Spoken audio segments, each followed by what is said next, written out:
Galder Lasuen, Debabarrenako kirol zuzendaria 2008ko denboraldia ia bukatzear dagoen hontan, Valentziaga besteik ez da geratzen, nola laburbilduko zenuke? Bueno, temporada nahiko arraro izen da,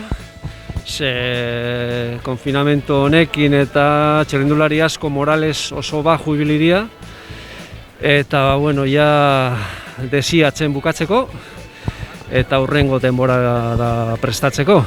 Gaztiak batzuk utzitzen dabe, beste batzuk segitzen dabe, eta bueno, pizkat moldau datorren temporada. Imaginatu dezaket oso zaila izaten ari dela urriraino luzatzea, hasieran buruan geneukan iraila beti bezala bukatzea, gero konfinamenduak ebez, eta azkenen urriraino gaude karrerekin buruarentzako zaila da. Bai, atxenian txirrindulariak kontuan eduki azten diala oso goiz entrenatzen.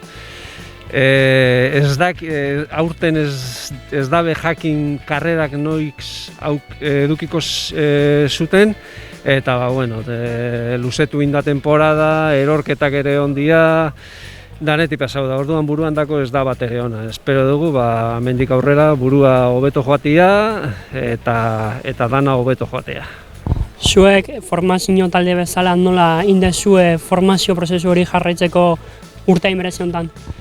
Bueno, atxenean gazteekin, gaztea ikasten dauz, ikasketak beramatzen dituzte, eta atxenean itzen dugu alegin du ikasketak eta txirrindularitza moldatzen, eta